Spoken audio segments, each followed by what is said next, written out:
The negative things that are in the media about the border, crime, drug cartels, militias, spillover violence, you know that story. In my bones, I had another story. Some part of me felt like I needed to give my children that other story. My name is Oscar Gasides, and I wrote Postcards from the Border for Texas Monthly.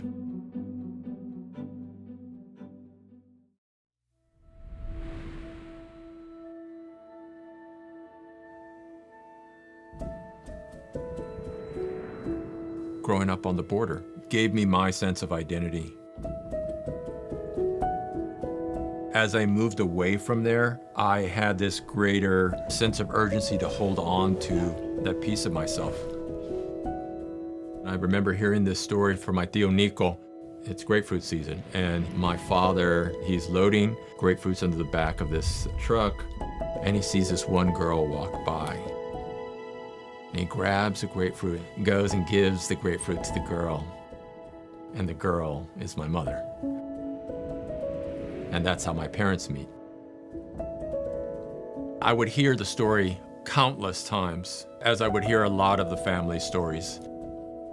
It was how we made sense of who we were, how we stayed connected to those family members who had passed away. If we don't make an effort to tell our children these stories, it just disappears. It goes away.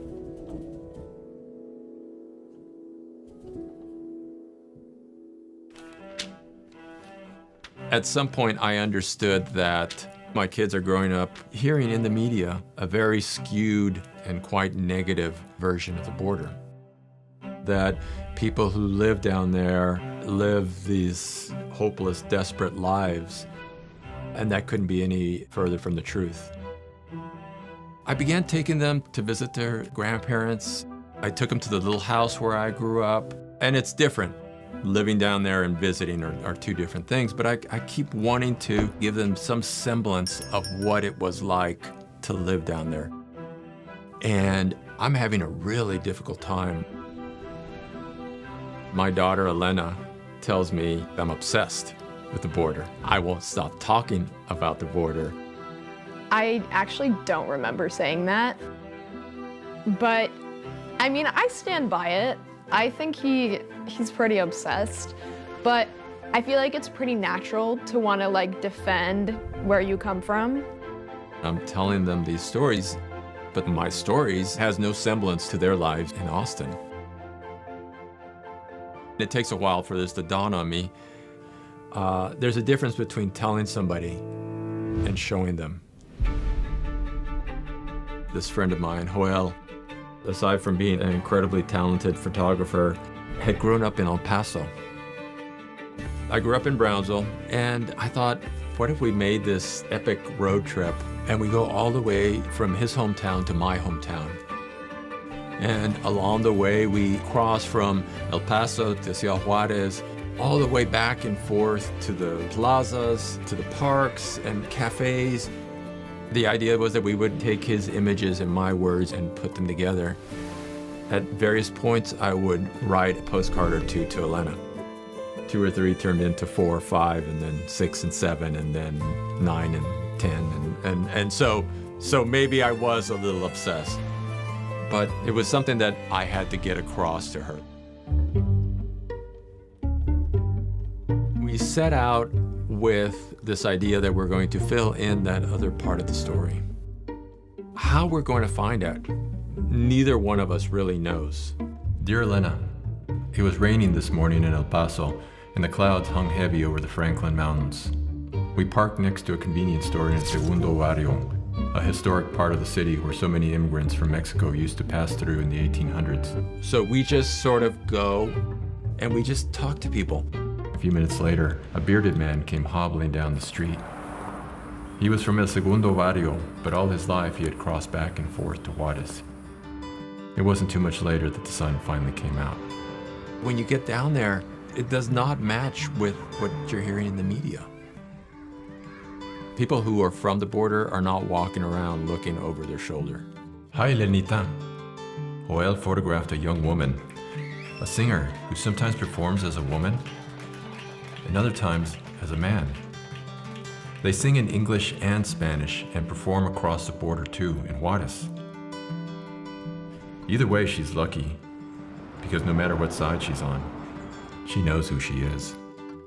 Con cariño, Dad. What we saw were, in many cases, stories about families.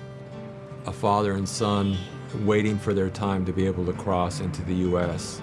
The father cleaned windshields at an intersection, and his little boy stood on the sidewalk asking people for ayuda, ayuda por favor. This young woman who has a history that reflects much of the border. She lives in Ojinaga because a year ago she married a guy originally from Veracruz, and he isn't allowed to live in the U.S. She doesn't mind it though. She's in love. I don't believe these are stories that would have made it onto the news. It gets drowned out by all the rest.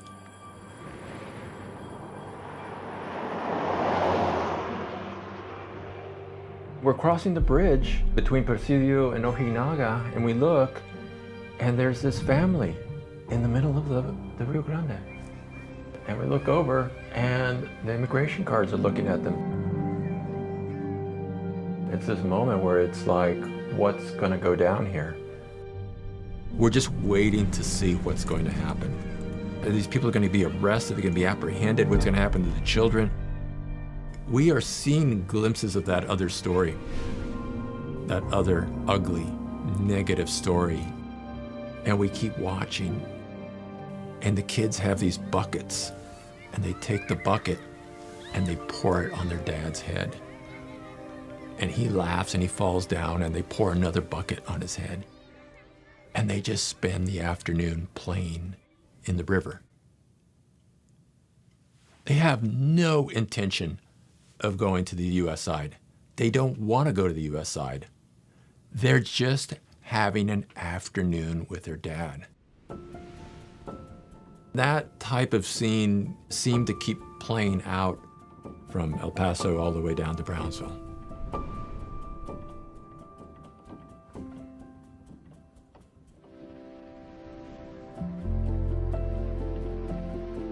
Hola, Lena. This is my last postcard. We finally made it to the Upper Valley, not far from where I grew up. Yesterday, we heard about a teacher in Los Fresnos who shows his kids how to play conjunto music. It's the old-fashioned music your grandparents used to listen to way back when they traveled up north to work in the fields.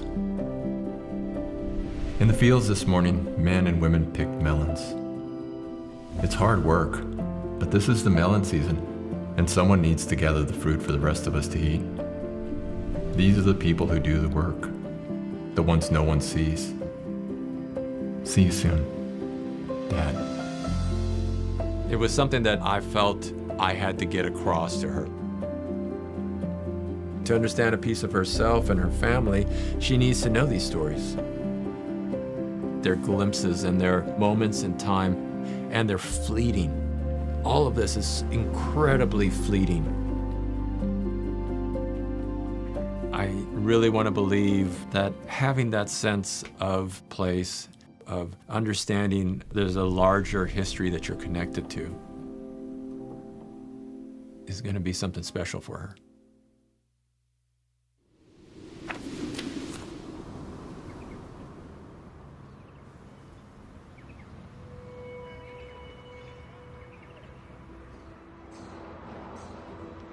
Food doesn't just give you sustenance.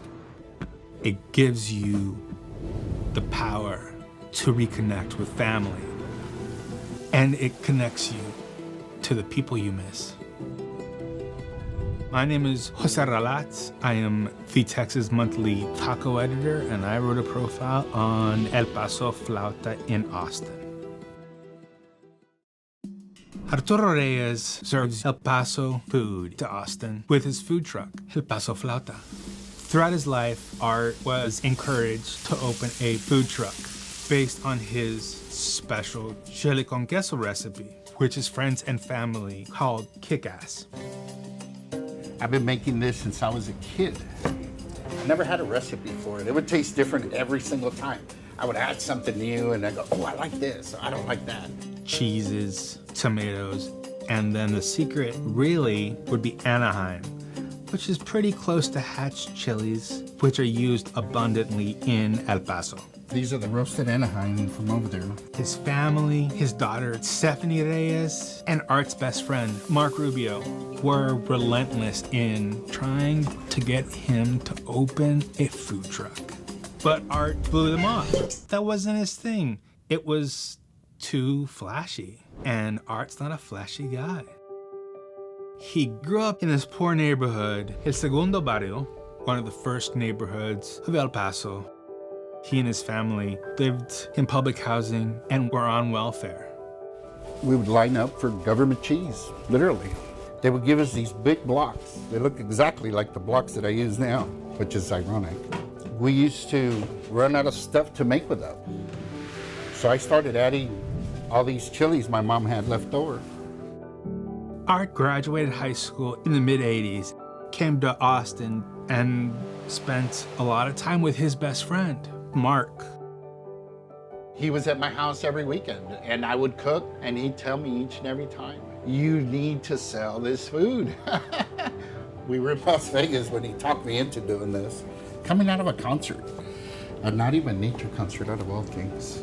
His nephew calls, puts me on a speakerphone and goes, hey, Tio, does Art still make that kick-ass queso? They signed him up to compete in the Austin Queso Off in 2019. Art and Mark made Art's kick-ass queso, as they called it. Surprising to everyone, his queso won. It was pretty cool. They handed me my little trophy, my cheese trophy. There was something about winning this competition with a humble, everyday food that lit a spark. He started to save money with Mark to open up their own food truck. It was going to be amazing. Then, later in 2019, Mark was diagnosed with cancer. That December, we found out he had pancreatic cancer. So Everything stopped. There would be no food truck. We did everything that we could. My dad drove him to his chemotherapy. Every other week, he was driving him out to MD Anderson in Houston. the following year, he passed away. Still hurts. Art spiraled into a deep depression. It was really devastating to my dad. He was my family. Stephanie knew the only thing that would get Art back and moving was the food truck that he and Mark had been planning. Stephanie is the one that said, hey, Dad, let's do the food truck. I was trying to get him into the kitchen because I know that's where he's happiest. She told him to get up. Stephanie kind of pushed me, into doing this so that I could do something, not just be at home, not doing nothing. We started getting all the recipes together. Stephanie worked alongside Art, encouraging him, pushing him to perfect recipes, to add dishes that were reminiscent of home, to connect him with everything that he loved. And in 2022, they rolled out El Paso Flauta.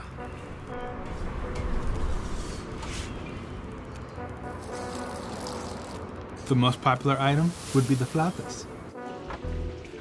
They're almost 12 inches, drizzled with red salsa, green salsa, and cream. They're beautiful and so tasty.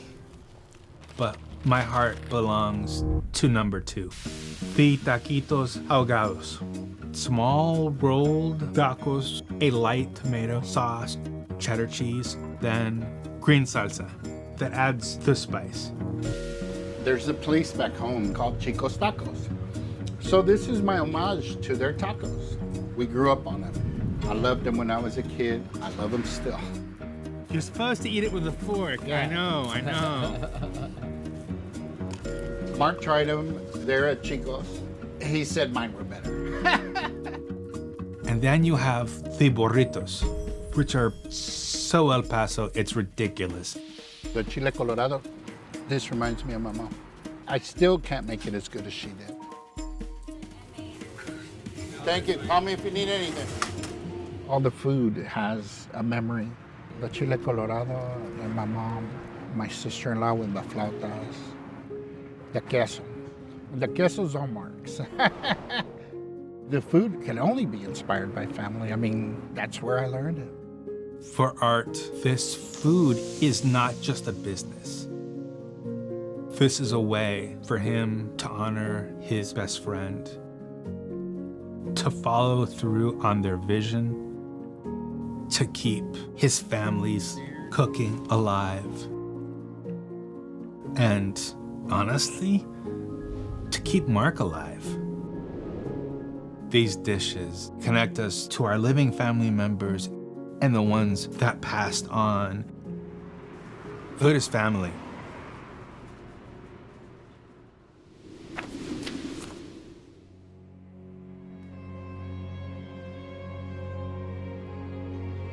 I learned so many things writing this story.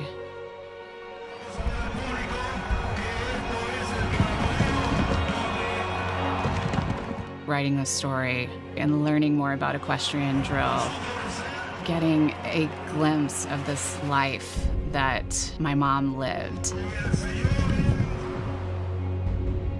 It made me feel so much closer to her.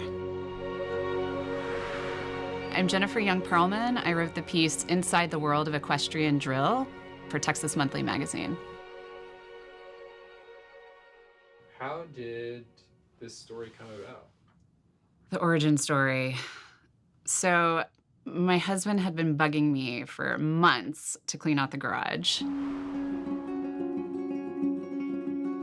So finally, one rainy Saturday, I started looking through a whole bunch of boxes and found a number of photographs that had belonged to my mom. My mother passed away in 2010. I knew she loved horses. She would drag me to rodeos, and we would go to the stock show in Fort Worth. And I could tell she was trying to get me excited about it, but it just was not my thing. It was her thing, not my thing. Then I found this photograph of her riding in Arlington Stadium before the Texas Rangers played the Detroit Tigers that night. And I had not known anything about it before she died. All you see are 7 horses, and my mom's carrying the American flag, and she's leading the group around the stadium. And on the scoreboard it says, Texas Ranger Bells, National Champions. Texas Ranger Bells, I had never heard that name before, and started doing research. And I found a few old members of the team on Facebook and reached out to them and learned that the Texas Ranger Bells was an equestrian drill team. No idea what that was. And so I started researching the sport of equestrian drill.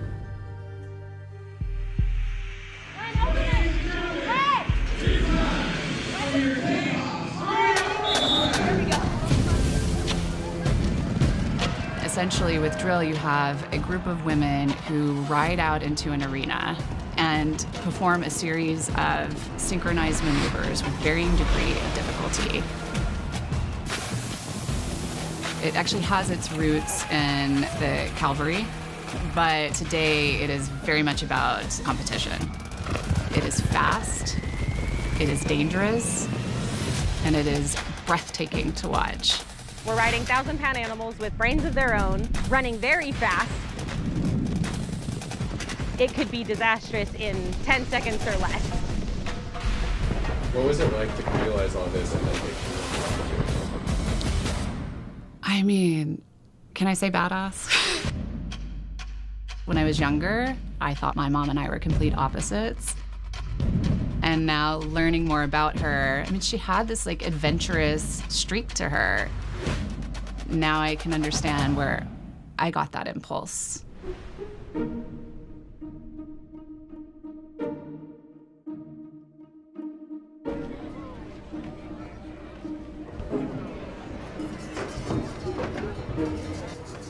Most Texans don't know about this sport. Even Texans who are part of the rodeo circuit probably don't know about this sport. One of the coolest things I found as I started researching, even within one team, you can have a rider as young as 10 years old and a rider as old as 80 years old. And then I've also met a lot of mother-daughter pairs in the sport too. So Roxy and Jasmine Vasquez are a mother and daughter duo who are co-captains of an equestrian drill team in Bulverde, Texas. What I love about them, when Jasmine got started riding equestrian drill, Roxy, she wanted to learn how to ride too. Mom has been there for my entire horse journey. So even if she wasn't riding horses yet, she was always sitting at the side of the arena while I was getting my lessons, and every show that I've ever been to, everything I've done on horseback, she's been there. And so it was really fun when she started riding and then we got to do this together. It just makes it that much more special. Most people don't get to spend that much time with their mom, and if they do, it's not really getting to share the hobby that they've devoted so much of their life into, and we get to share that together. I think it's so incredible that they get to ride together. And in some ways, I wish I had had that opportunity with my mother.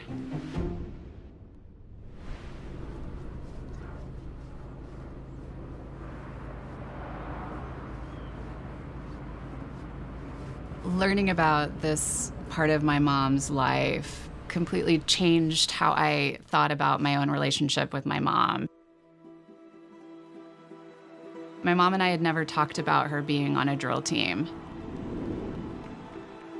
We didn't have deep conversations about what really motivated her and what drove her in life and why she made the decisions she did.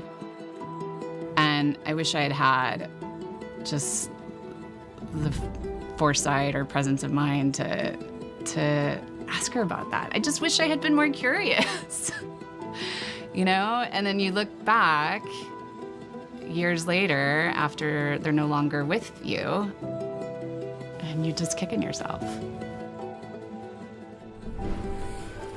It's fun to think about her, you know, all those years ago performing, but I wish I had been there.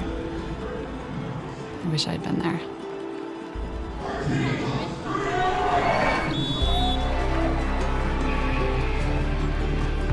Family is powerful. It gives you the power to reconnect with home, to reconnect with memories, to the culture that you miss. It's everything.